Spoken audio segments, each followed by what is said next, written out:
Olá, o Gente.com está começando e o convidado de hoje tem uma autoridade invejável. Ele já passou de 50 anos de carreira, é um professor reverenciado nos meios acadêmicos e é considerado uma das maiores autoridades do país em direito penal, além de ter sido secretário de Estado da Cultura. Eu converso hoje com o advogado René Dotti, um homem polido, elegante, apaixonado pelas artes, né, doutor René? Obrigado, já minha falaremos querida. sobre isso, mas é também um profissional polêmico, principalmente quando defende causas que vão na contramão do anseio popular. Bom, então vamos começar Muito por bem. aí. Como vai? Claro que sim. Bem, claro que nós participamos em várias oportunidades de campanha contra a violência no trânsito, em palestras, em reuniões acadêmicas, inclusive.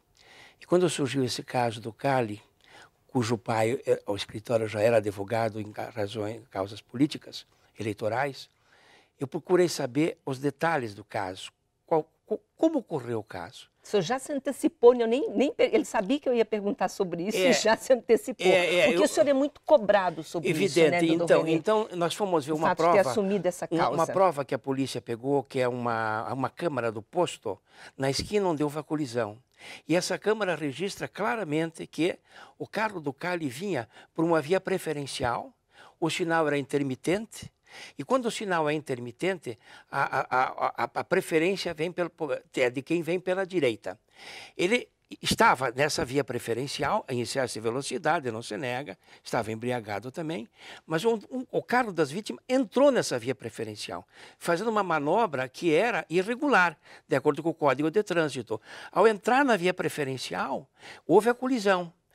Tanto é assim que um carro que ia atrás, uma testemunha da acusação, num Palio, ele disse, eu vi o sinal, eu vi o farol do Passat, e eu parei. Mas o carro da frente entrou. Então, quem sabe dirigir entende muito bem que não se pode ultrapassar uma via preferencial. Então, por que eu assumi o caso? Pois é, exatamente. Até assim, vamos fazer um parênteses aqui, porque muita gente de outros estados assiste esse programa para lembrar do caso. É o caso do acidente envolvendo o ex-deputado Ribas Carli Filho, que aconteceu, me ajude a lembrar o ano? 2009. Em 2009 e acabou com a morte de 2 jovens que estavam na outra direção. O carro do ex-deputado passou por cima do veículo dos meninos, os 2 morreram na hora, e é um caso que chamou muita atenção aqui no estado, porque o deputado estaria, inclusive, embriagado. E o senhor é o advogado desse caso. Pois bem, nós temos o advogado de defesa. O Estatuto da Ordem dos Advogados tem um artigo que diz que nenhum receio de desagradar a autoridade ou de cair em impopularidade poderá deter o advogado na liberdade de sua profissão. Ao assumir o caso, eu procurei ver essa prova, este vídeo que está no processo, e percebi então que havia uma chamada culpa concorrente e que o deputado poderia e pode ser responsabilizado por um crime de trânsito, mas não por homicídio, como se ele quisesse assumir o risco de matar as pessoas. Então o senhor acredita na inocência? Eu acredito que ele não quis matar, nem assumiu o risco de matar, mas que praticou uma infração de trânsito pelo excesso de velocidade e pela embriaguez. E que houve uma concorrência de culpas. É como eu digo, quem sabe dirigir, sabe que não pode entrar numa via preferencial, porque causa uma colisão. Mas o que leva um profissional do seu nível, com o nome que o senhor tem, a carreira que o senhor construiu durante todos esses anos, a assumir um caso tão impopular? Claro, eu sei. Eu fui advertido muitas vezes sobre isso. Mas quando eu tenho a sensibilidade para um caso e vejo que a pena que poderia ser de 12 a 30 anos pode ser muito menor, eu devo evitar esse erro judiciário. Senão ficaria na minha consciência, se ele fosse condenado a uma pena altíssima, de que eu poderia ter minorado essa situação. Então o papel do advogado não é somente absolver, é conseguir uma pena menor, é conseguir atenuar aquela situação, aquela acusação que é mais grave. Então justamente por isso eu desafio.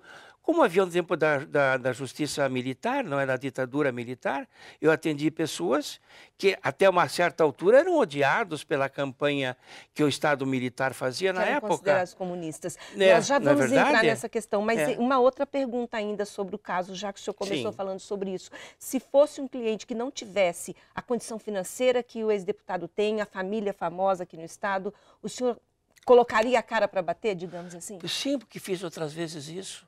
Nós temos um dever social como advogado. A lei estabelece o nosso estatuto que o advogado, no seu ministério privado, exerce uma função pública, uma função social. E nós temos também o chamado pro bono no escritório, que atende as pessoas carentes que não têm condições de pagar honorários, desde que a causa seja justa. Então, aí que está um critério que nós adotamos. A pessoa que tem direito, que é uma pessoa que é inocente e é acusada, nós temos o dever social, como advogados também, de ajudá-la. E nós fazemos isso, em matéria de família também, em matéria criminal, em matéria civil também.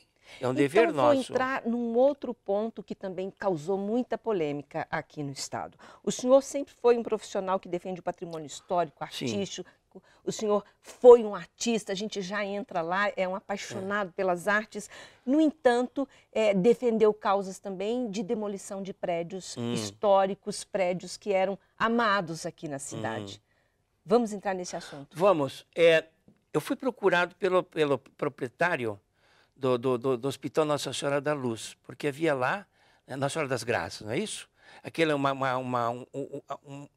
ainda um resto de uma antiga construção. É Nossa Senhora das Graças. Exatamente, que segundo a opinião de técnicos e de historiadores, haveria um registro histórico daquela casa que ali estava.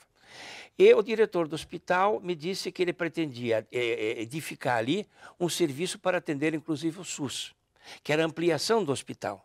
E eu fiz um balanceamento entre aquele interesse histórico, que era de menor relevância nas circunstâncias, com o interesse público da saúde, inclusive do SUS, e não tive dúvida em pedir no judiciário que desconsiderasse aquele tombamento para que houvesse a edificação.